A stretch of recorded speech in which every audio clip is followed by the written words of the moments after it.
Morning student. आज हम पढ़ेंगे क्लास 12th का चैप्टर फर्स्ट, जीवों में जनन, रिप्रोडक्शन इन ऑर्गेनिज्म। इसमें आपका फर्स्ट टॉपिक आता है जीवन अवधि। इसे इंग्लिश में कहते हैं लाइफ स्पैन।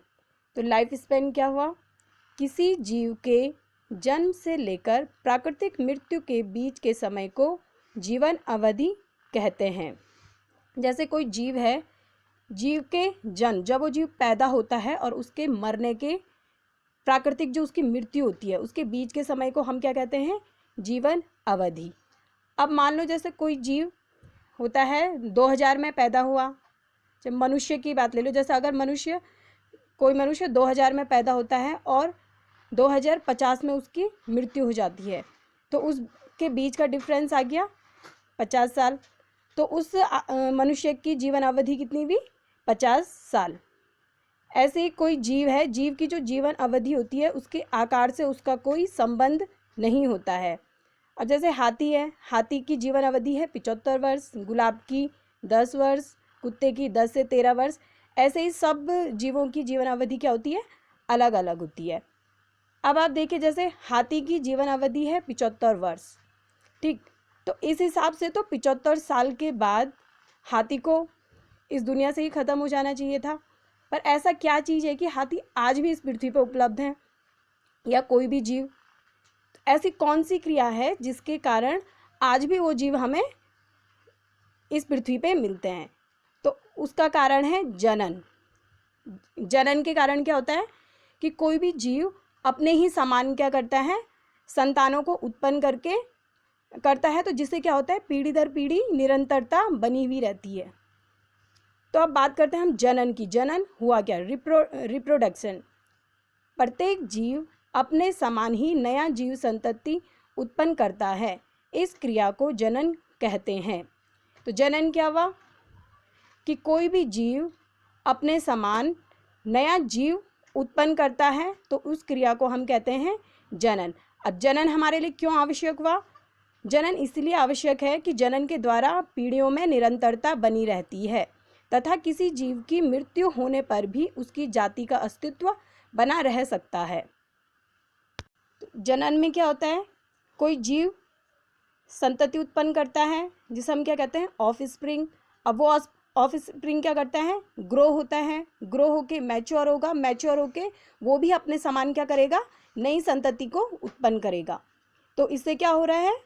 कोई भी जीव है, उसकी मृत्यु होने के बाद भी क्या हो रहा है? वह जीव अस्तित्व में है। अब हम बात करते हैं जनन के प्रकार, टाइप्स ऑफ रिप्रोडक्शन। तो जनन मुख्यतः कितने प्रकार का होता है? 2 प्रकार का।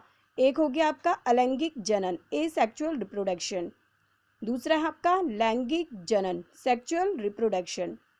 तो अब हम बात करते हैं अलैंगिक जनन की। अलैंगिक जनन हुआ क्या? तो वह जनन जिसमें 2 जीवों की भागीदारी नहीं होती है। इसमें एक जीव द्वारा ही संतान उत्पत्ति संभव है। अलैंगिक जनन कई प्रकार की विधियों द्वारा होता है। इसमें उत्पन्न संतति अपने जनक के समान अर्थात आनुवांशिक रूप से समान होती है। अब अलैंगिक जनन जो है, अलैंगिक जनन में क्या होता है? केवल एक पेरेंट की आवश्यकता होती है और वो जो जीव उत्पन्न करता है उसमें वह सेम अपने पेरेंट की क्या होता है? कॉपी होता है। पेरेंट से तो अपने जनक की कॉपी होता है, तो उसे हम क्लोन भी कह सकते हैं, क्योंकि वो हूबहू क्या होता है? अपने पेरेंट्स के समान होता है। एक सिंगल पेरेंट से ही क्या होता है? इसमें संतति होती है। मतलब एक सिंगल पेरेंट ही चाहिए अलैंगिक जनन में। अब है लैंगिक जनन। लैंगिक जनन जो होता है, इसमें आपको 2 भिन्न जीवों की भागीदारी आवश्यक होती है। जो लैंगिक जनन है इसमें क्या होना है? 2 जीव आवश्यक हैं। इसमें से क्या होता है? एक नर तथा दूसरा मादा जीव।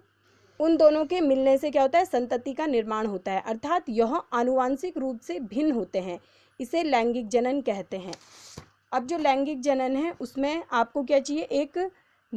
उसमें एक नर की आवश्यकता होती है और एक मादा की।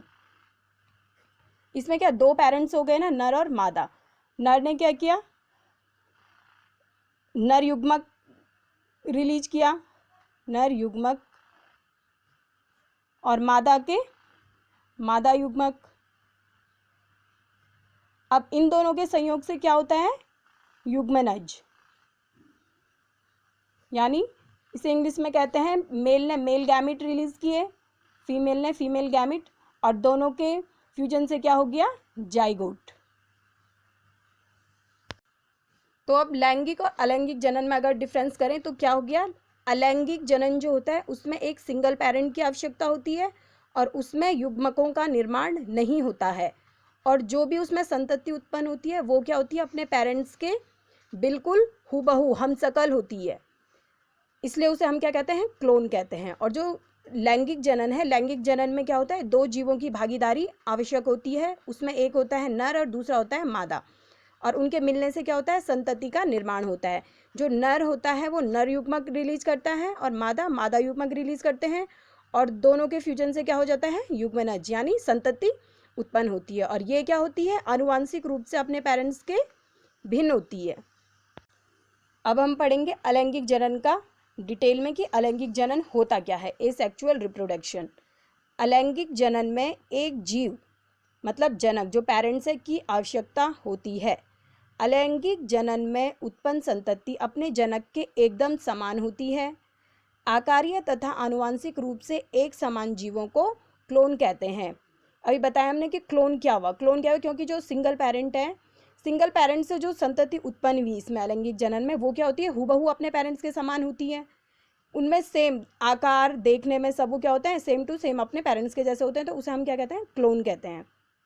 तो ये जो अलैंगिक जनन है ये सामान्य रूप से किसमें पाया जाता है, एक कोशिकीय जीवों तथा पादपों में पाया जाता है, जैसे हो गया आपके शैवाल और कवक। अब बात करते हैं हम अलैंगिक जनन के प्रकार या अलैंगिक जनन की विधियां क्या क्या होती हैं। इसमें फर्स्ट आता है आपका द्विविभाजन, बाइनरी फिजन। दूसरा है आपका बीजाणु जनन, स्पोर फॉर्मेशन। थर्ड है आपका मुकुलन यानी बर्डिंग। फोर्थ है आपका खंडी भवन, फ्रेगमेंटेशन। फिफ्थ है आपका पुनरुद्ध भवन, रीजनरेशन। ये 5 क्या हैं आपके अलैंगिक जनन की विधियां हैं। अब इसमें जो फर्स्ट है आपका द्विविभाजन, बाइनरी फिजन। अब जो ये बाइनरी फिजन है ये पाया जाता है सारे प्रोटोजोआ में। प्रोटोजोआ इसमें जो इसके उदाहरण है, प्रोटोजोआ के जितने जीव आते हैं प्रोटोजोआ फाइलम में वो सारे जीव हैं। एक है अमीबा युग्लिना। तो इसमें क्या होता है, जो एक जनक बीज से विभाजित होकर 2 नई संतान उत्पन्न करता है, तो इसे हमने क्या कहा, द्विविभाजन कहते हैं। अब जैसे ये अमीबा है, अमीबा ये इसमें है अमीबा का केंद्रक। तो अमीबा क्या होता है, बीज से विभाजित होता है। सबसे पहले क्या होता है, अमीबा का जो केंद्रक है वो 2 भागों में डिवाइड होता है। केंद्रक 2 भागों में डिवाइड होना स्टार्ट हुआ तो फिर उसके साथ साथ क्या होता है, साइटोप्लाज्म भी, जो ये साइटोप्लाज्म है वो भी डिवाइड होना स्टार्ट हो जाता है बीच में से, और ये लास्ट में क्या करता है, 2 संतति कोशिकाओं में बदल जाता है। मतलब इसने क्या कर दिए, 2 जो डॉटर सेल हैं 2 कोशिकाएं बन गई। अब ये जो 2 कोशिकाएं बनती है ये हूबहू क्या होती हैं, अपने पेरेंट्स, एक ये सिंगल से 2 संतति कोशिकाएं बनी हैं, तो ये क्या है, हूबहू अपने पेरेंट्स के समान है, तो इसलिए इन्हें हमने क्या कहा, अपने क्लोन कहा। ठीक है, तो ये जो पाया जाता है इसके जो उदाहरण है अमीबा और युग्लिना है। ज़्यादातर ये उदाहरण याद रखने हैं क्योंकि यही एग्जाम में ज़्यादातर पूछे जाते हैं। दूसरा है आपका बीजाणु जनन, स्पोर फॉर्मेशन। इस विधि में होता है जो जीव होते हैं वो क्या करते हैं, बीजाणु उत्पन्न करते हैं और वह बीजाणु अंकुरित होकर नया संतान बनाते हैं। जैसे आपका पेनिसिलियम, ये क्या है, कवक है। जो पेनिसिलियम है, पेनिसिलियम ये क्या करता है, स्पोर बनाता है। स्पोर मतलब बीजाणु बनाता है। ये इसमें बीजाणु बने हुए हैं, इन्हें हम क्या कहते हैं, कॉनिडिया। अब जो ये पेनिसिलियम है इसके स्पोर जब मैच्योर हो जाते हैं तो ये क्या होते हैं, जो ये पेरेंट सेल से अलग होके कहीं दूर चले जाते हैं। दूर चले गए तो ये फिर वहाँ पे क्या होते हैं, अंकुरित हो जाते हैं और फिर क्या करते हैं, नया पेनिसिलियम बनाते हैं। अब ये नया पेनिसिलियम बना, इसमें भी जो ये स्पोर थे ये भी बाद में मैच्योर होंगे, तो ये भी अपने पेरेंट्स से अलग होके फिर कहीं और जगह चले जाएंगे और वहाँ पे अंकुरित होकर क्या करेंगे, नया पेनिसिलियम बनाएंगे। तो इसे हमने क्या कहा, बीजाणु जनन। अब बात करते हैं हम मुकुलन। मुकुलन मतलब बर्डिंग। मातृ कोशिका या जनक के शरीर से मुकुल यानी बर्ड बनता है और यह मुकुल जनक के शरीर से अलग होकर नया संतान बनाता है, जैसे यीस्ट और हाइड्रा। यह है आपका यीस्ट, ठीक। यह है इसका न्यूक्लियस और यह है वैक्यूल। अब जो यीस्ट है, यीस्ट के क्या होता है, बॉडी से एक बर्ड निकलता है, कहीं से बॉडी क्या होती है, बढ़नी स्टार्ट हो जाती है, ठीक। बढ़नी स्टार्ट हुई तो इसमें जो ये न्यूक्लियस था ये डिवाइड होना स्टार्ट हो गया। डिवाइड हुआ तो धीरे धीरे क्या हो गया, ये बिल्कुल सेपरेट हो गया। जो पेरेंट बॉडी है, पेरेंट बॉडी से सेपरेट हो गया। ये बर्ड है, ठीक है, ये जो बर्ड अलग से निकला हुआ है, अलग होके ये बिल्कुल सेपरेट हो जाता है। तो इस फिर ये नया यीस्ट बन गया। ऐसी सेम प्रोसेस होती है आपकी हाइड्रा में भी। तो इस प्रोसेस को हमने क्या बोला, मुकुलन, बर्डिंग। ये बर्ड बने हैं ना, बर्ड बन के अलग हो जाता है। अब है आपका खंडी भवन, फ्रेगमेंटेशन। जैसे नाम से ही पता चल रहा है, खंडी भवन मतलब खंडों में टूटना। कोई भी जीव है, इसमें जीव का शरीर अनेक खंडों में विभक्त होता है, प्रत्येक खंड अलग होकर नया जीव बनाता है, जैसे स्पाइरोगाइरा। अब ये है आपका स्पाइरोगाइरा, ठीक। ये स्पाइरोगाइरा क्या होता है, अलग अलग खंडों में, जैसे ये मैच्योर होता है कोई स्पाइरोगाइरा तो ये क्या होता है, अलग अलग खंडों में टूटना स्टार्ट हो जाता है। जैसे ये यहाँ पे हमने दिखाया हुआ है, ये वह होता तो काफ़ी बड़ा है बट इसमें हम ऐसे ही दिखाएंगे।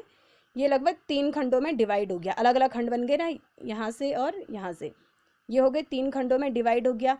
अब जो भी खंड है, ये खंड, इस खंड ने क्या किया, अलग होकर नया स्पाइरोगाइरा बना दिया। ये क्या हो गया, फिर मैच्योर हो गया ना, यहाँ से अलग हुआ, पेरेंट से अलग हुआ, अलग होके जो खंड अलग हुआ था उसने क्या कर दिया, नया स्पाइरोगाइरा बना दिया। ऐसे इस वाले ने भी ऐसे किया। फिर जो ये तीसरा खंड टूटा, इसने भी क्या किया, नया स्पाइरोगाइरा बना दिया। तो ये सिंगल पेरेंट से ही ये इतने स्पाइरोगाइरा बने, मतलब जितने खंड बनेंगे उतने स्पाइरोगाइरा बनेंगे, मतलब नई संतति कोशिकाएं बनेंगी, ठीक है। तो ये हो गया आपका खंडी भवन। अब बात करते हैं हम पुनरुद्ध भवन की, रीजनरेशन, मतलब रीजनरेट करना किसी चीज़ को। तो इस पुनरुद्ध भवन में क्या होता है कि इस विधि में जब किसी जीव का कोई अंग कट जाता है तो वह कटा हुआ अंग नए जीव या संतान को उत्पन्न करता है। इसका जो उदाहरण है प्लेनेरिया और स्पंज। अब यह है प्लेनेरिया। इसमें क्या होता है, जो ये प्लेनेरिया है, इसकी अगर बॉडी को हम काट दें, जैसे हमने इसका एक पार्ट ये काट दिया, दूसरा, तीसरा, चौथा, पांचवा, मतलब हम इसे जितने भी पार्ट में काटेंगे तो जो भी कटा हुआ पार्ट है इसका, वो क्या करेगा, नया प्लेनेरिया बना देगा। फिर ये जो दूसरा पार्ट है, ये इतने से पार्ट से क्या हो गया, पूरा का पूरा नया जीव बन गया। मतलब जितने पार्ट बनाओगे उतने कटे हुए अंगों से क्या होगा, नया जीव उत्पन्न होगा। ऐसे आपने देखा होगा छिपकली, छिपकली में होता है, छिपकली की क्या होते हैं, जब पूंछ काटी जाती है तो वो पूंछ क्या होती है, रिजनरेट हो जाती है। बट छिपकली में क्या है कि केवल उसकी पूंछ रिजनरेट होती है, उसकी पूरी बॉडी नहीं होती है। उसमें केवल ये किसमें है क्षमता उसकी रिजनरेट की, केवल उसकी पूंछ में है। बट प्लेनेरिया में क्या होता है, इसकी बॉडी को हम कहीं से भी काटें तो हर कटा हुआ जो पार्ट है वो क्या करेगा, नया प्लेनेरिया बनाएगा, ठीक। तो ये हो गया आपका अलैंगिक जनन। ये तो अभी वो आपका जीवों में अलैंगिक जनन। तो इसमें हमने क्या क्या पढ़ा, टॉपिक थे आपके जीवन अवधि, जनन, फिर जनन के जो टाइप्स थे, अलैंगिक जनन और लैंगिक जनन, और फिर हमने बात की अलैंगिक जनन कितने प्रकार का होता है, तो वो हमने आपको सारा बता दिया। अब हम पढ़ेंगे इसमें पौधों में अलैंगिक जनन। अभी तक हमने पढ़ा था जीवों में अलैंगिक जनन, अब हम नेक्स्ट पार्ट में क्या पढ़ेंगे, पौधों में अलैंगिक जनन।